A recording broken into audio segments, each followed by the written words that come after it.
Hello everyone, welcome back to my channel.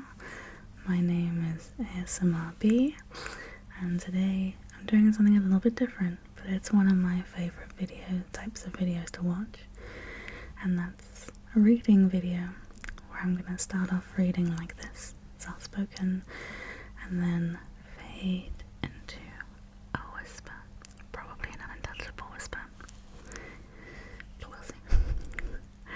I'm still learning how unintelligible whispers work. I find them quite hard, even though they're my favourite trigger. So hopefully you enjoy.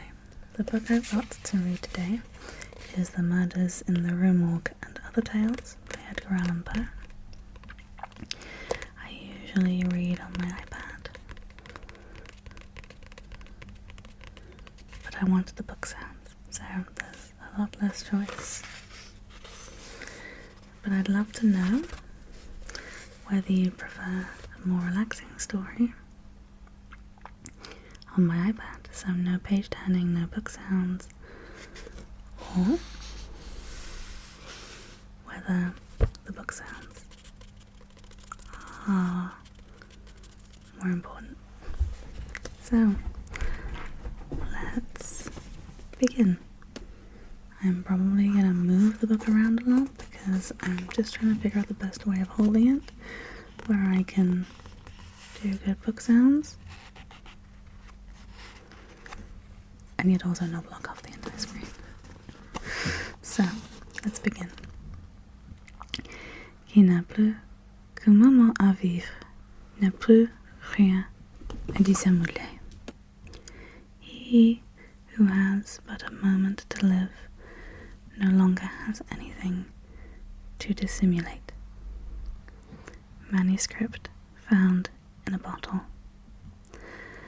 Of my country and of my family I have little to say. Ill usage and length of years have driven me from the one and estranged me from the other. Hereditary wealth afforded me an education of no common order, and a contemplative turn of mind enabled me to methodize the stories which early study diligently garnered up.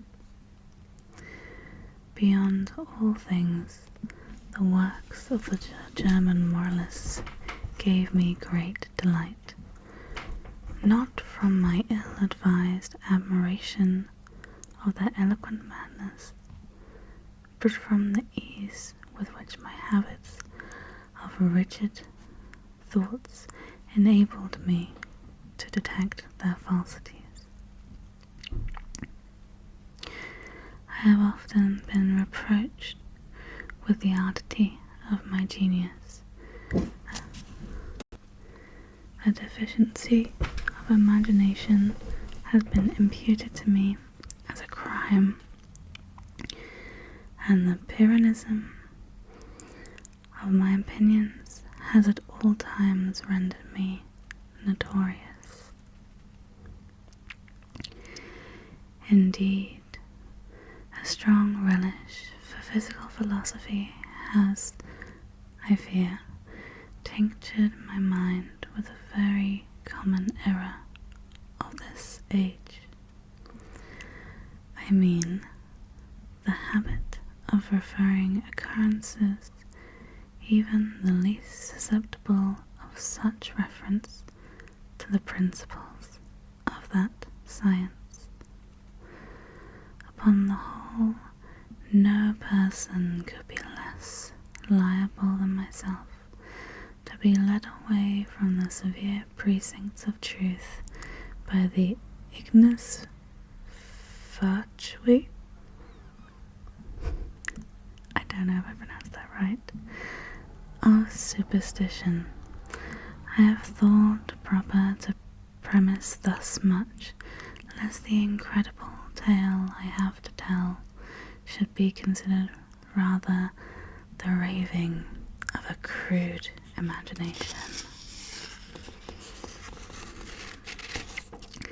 than the positive experience of a mind which the reveries of the fancy have been a dead letter and a nullity.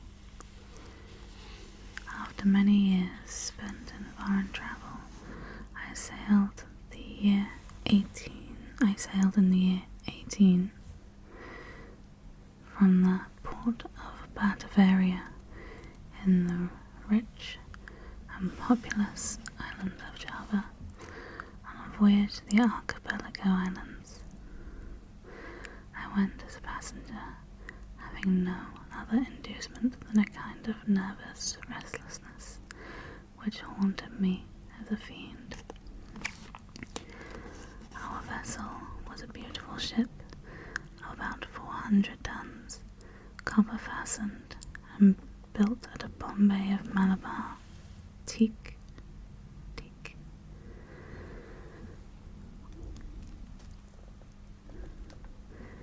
She was freighted with cotton wool and oil from the Lachadive Islands. We had also on board, now I'm going to butcher the pronunciation of this, I'm sorry, Kwa, jaggery, ghee, coconuts, and a few cases of opium. The stowage was clumsily done, and the vessel consequently crank.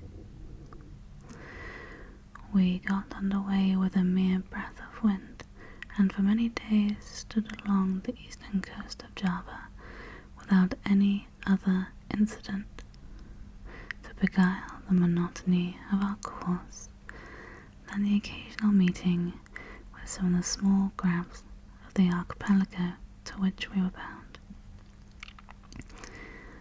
One evening, leaning over the taffrail, I observed a very singular, isolated cloud to the northwest. It was remarkable, as well as from its colour, as from its being the first we had seen since our departure from Batavaria.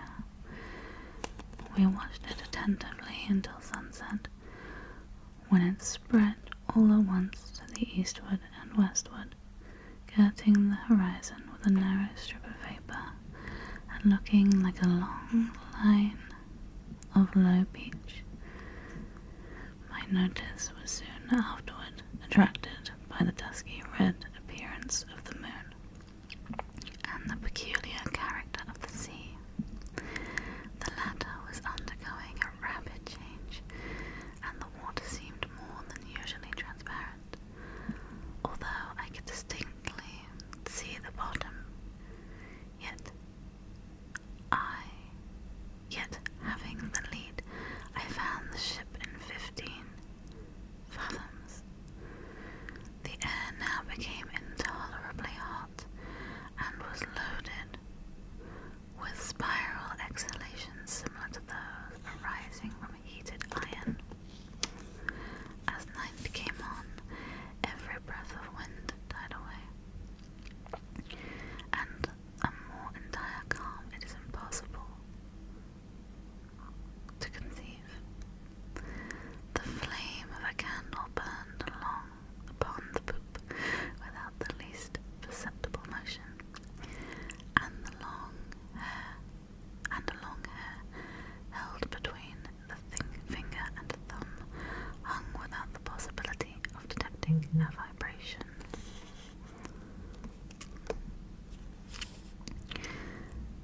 However, as the captain could perceive no indication of danger, and as we were drifting in bodily to shore, he ordered the sails be furled and the anchor let go.